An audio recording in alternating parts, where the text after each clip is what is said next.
Puji Tuhan, kita jumpa lagi dalam program Doa Pagi GPDI Budi Mulia. Mari kita awali pertemuan yang diberkati Tuhan di hari yang baru, dan saya percaya kita akan diberkati dengan berkat yang Tuhan sediakan melalui firman dan doa. Puji Tuhan, mari kita awali dengan doa. Bapa di sorga, kami mengucap syukur. Hari ini Tuhan berikan kami lagi tubuh yang sehat, dan kami awali hari yang baru ini dengan membaca firman Tuhan. Kami akan berdoa bersama-sama, mengucap syukur buat kebaikan Tuhan. Mohon pimpinan Roh Kudus supaya semua ini dapat jadi menurut kehendak Tuhan, di dalam nama Tuhan Yesus Kristus. Haleluya. Amin. Puji Tuhan, Bapak Ibu Saudara sekalian, saya akan bacakan satu ayat yang diambil dari Injil Yohanes pasal yang ke-14 ayat 26. Tetapi penghibur, yaitu Roh Kudus yang akan diutus oleh Bapa dalam namaku, Dialah yang akan mengajarkan segala sesuatu kepadamu dan akan mengingatkan kamu akan semua yang telah kukatakan kepadamu. Puji Tuhan, Bapak Ibu Saudara, Roh Kudus atau penghibur yang bagi orang Kristen bukan saja karena kebesarannya atau karena kuasanya, tetapi Roh Kudus itu adalah Roh yang kudus karena Yesus itu suci, dia sempurna, saudara-saudara, dalam kelahirannya, dalam karakternya, tutur katanya. Yesus tidak ada dosa, tanpa dosa.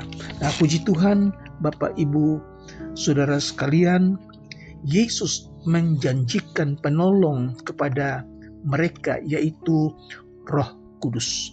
Dan Roh Kudus datang menggantikan pelayanan Yesus.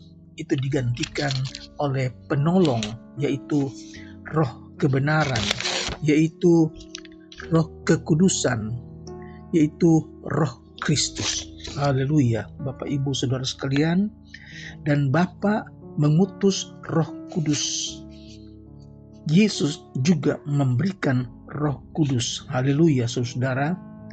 Dalam Injil Yohanes pasal yang ke-14 ayat 16, Aku akan minta kepada Bapa, dan Ia akan memberikan kepadamu seorang penolong yang lain, supaya Ia menyertai kamu selama-lamanya. Saudara, Yesus pun memberikan Roh Kudus. Injil Yohanes pasal yang ke-15 ayat yang ke-26. Ketika penolong yang akan kuutus kepadamu dari Bapa datang, yaitu Roh kebenaran yang keluar dari Bapa, Ia akan bersaksi tentang aku. Haleluya. Di dalam Injil Yohanes pasal yang ke-20 ayat yang ke-22, ketika Yesus berkata, Ia mengembusi mereka dan berkata, terimalah Roh Kudus. Jadi Roh Kudus menolong kita agar kita mengerti perkataan dan pengajaran Kristus. Roh Kudus memperkatakan perkataan Kristus untuk menempelak hati kita dan juga membangun iman kita. Haleluya. Roh Kudus yang diutus atas nama Yesus, juga perintah Roh Kudus adalah sama dengan perintah Yesus. Dan nama Yesus sungguh berkuasa. Dengan nama Yesus setan-setan itu diusir. Dengan nama Yesus orang sakit disembuhkan. Dengan nama Yesus, mujizat-mujizat terjadi. Oleh sebab itu, mari kita pakai nama Yesus dengan pimpinan Roh Kudus. Haleluya. Roh Kudus adalah pribadi ilahi yang hidup di dalam kita, menolong kita untuk mengerti kebenaran yang telah diberikan Yesus dalam Alkitab. Saudaraku, Roh Kudus bekerja di dalam orang-orang percaya. Dalam Roma pasal 8 ayat 16, Roh Kudus bersaksi bersama-sama dengan roh kita bahwa kita ini adalah anak-anak Allah. Puji Tuhan. Roh Kudus juga bekerja di dalam orang-orang yang tidak percaya, saudara. Dia bekerja bukan hanya di dalam orang-orang yang percaya, tetapi juga orang-orang yang tidak percaya. Kenapa?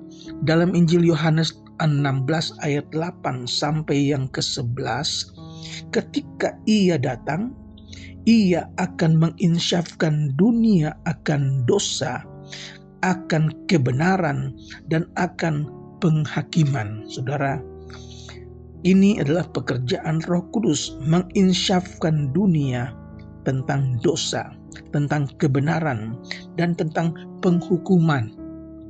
Akan dosa karena mereka tetap tidak percaya kepada Yesus. Akan kebenaran karena Yesus pergi kepada Bapa dan kamu tidak akan melihat Yesus lagi. Akan penghakiman atau penghukuman karena penguasa dunia ini telah dihukum. Puji Tuhan, Bapak Ibu Saudara sekalian, bagi orang-orang Kristen kita percaya penolong yang datang, yang kita tidak melihat tetapi kita percaya bahwa Dia Allah. Dalam firman Tuhan mengajar kepada kita supaya kita percaya, kita menuruti, kita taat kepada perintah Roh Kudus, karena perintah Roh Kudus adalah sama dengan perintah Yesus sendiri. Nah, satu pesan yang terdapat di dalam 1 Tesalonika pasal 5 ayat yang ke-19, jangan padamkan roh. Saudara, jangan padamkan roh. Berarti jangan padamkan pekerjaan Roh Kudus di dalam hati kita sendiri. Misalnya bila Roh Kudus mengajak kita, memimpin kita di dalam kesucian, kita harus taat. Juga dalam pelayanan kita untuk melayani Tuhan dan kita tidak taat, itu akan mendukakan Roh Kudus. Saudara, dalam Efesus pasal 4 ayat 30 itu sama, dan janganlah kamu mendukakan Roh Kudus Allah yang telah memeteraikan kamu menjelang hari penyelamatan. Saudara, Roh Kudus yang tinggal di dalam diri orang percaya tercatat di dalam Roma 8 ayat 9 dan 1 Korintus 6 ayat 19 adalah oknum yang dapat mengalami duka ataupun sedih. Dia juga punya perasaan, dia bisa berduka cita, dia bisa mengalami kesedihan, sebagaimana Yesus ketika menangisi Yerusalem atau bersedih pada saat-saat yang lain, peristiwa-peristiwa yang lain. Misalnya tercatat di dalam Injil Matius pasal 23 ayat 37, saudara dapat baca di sana. Yang pertama, orang percaya mendukakan Roh Kudus apabila mereka mengabaikan kehadiran Roh Kudus. Orang percaya dapat mendukakan Roh Kudus apabila mereka mengabaikan suara Roh Kudus. Roh Kudus berbicara tetapi kita tidak mau dengar. Roh Kudus hadir tapi kita tidak mau rasakan, tidak mau alami, saudara-saudara. Atau Roh Kudus memimpin kita tetapi kita tidak tanggapi. Itu di dalam Roma pasal 8 ayat 5 sampai 17, juga Galatia 5 ayat 16 sampai 25. Jadi kita orang percaya dapat mendukakan Roh Kudus. Yang kedua, Roh Kudus itu didukakan membawa kepada penolakan Roh Kudus. Apabila orang-orang menolak Roh Kudus, itu mendukakan Roh Kudus. Kisah 7 ayat 51. Yang seterusnya menghasilkan padamnya api roh. Jadi kalau Roh Kudus yang memimpin kita tetapi kita tidak taat, dia bersuara, berbicara kepada kita, kita tidak mendengar. Dia hadir tetapi kita tidak mau rasakan kehadirannya, maka ini adalah memadamkan api roh. Sebagaimana dicatat di dalam 1 Tesalonika 5 ayat 19. Dan akhirnya akan menghina roh kasih karunia. Dalam Ibrani 10 ayat 29. Dan ini dapat menjadi perbuatan menghujat Roh Kudus. Menghujat Roh Kudus adalah satu tindakan yang tidak dapat diampuni. Sekali lagi, menghina Roh Kudus, mengutuk Roh Kudus adalah satu tindakan yang tidak dapat diampuni. Dicatat di dalam Injil Matius pasal yang ke-12 ayat yang ke-31. Roh Kudus mengajar kita. Ketika kita tidak tahu berdoa, tidak tahu apa yang kita akan katakan, maka di dalam Roma 8 ayat 26, demikian juga Roh Kudus membantu kita dalam kelemahan kita. Sebab kita tidak tahu bagaimana sebenarnya harus berdoa, tetapi Roh sendiri menyampaikan permohonan kepada Allah dengan keluhan-keluhan yang tidak terucapkan. Saudara, Roh Kudus mengajar kita, Roh Kudus mengingatkan kita supaya kita taat, kita memperhatikan suara Tuhan, supaya kita memperhatikan kehadiran Tuhan, yaitu Roh Kudus, supaya kita mendengar apa yang Tuhan mau dari kita. Puji Tuhan, kiranya firman Tuhan hari ini membuat kita semakin bertumbuh di dalam firman Allah, semakin dalam mengenal Allah, saudara-saudara, dan biar kita hidup di bawah pimpinan Roh Kudus, taat kepada Roh Kudus, taat kepada firman Allah, maka kita adalah orang-orang yang berbahagia. Puji Tuhan, mari kita berdoa. Bapa di sorga, kami mengucap syukur buat firman-Mu yang datang kepada kami di hari yang baru. Tuhan, ajarlah kami, ingatkan kami supaya kami tidak berbuat dosa, supaya kami taat kepada firman Tuhan, taat kepada pimpinan Roh Kudus, biar kami dapat berjalan di dalam jalan kebenaran firman Tuhan.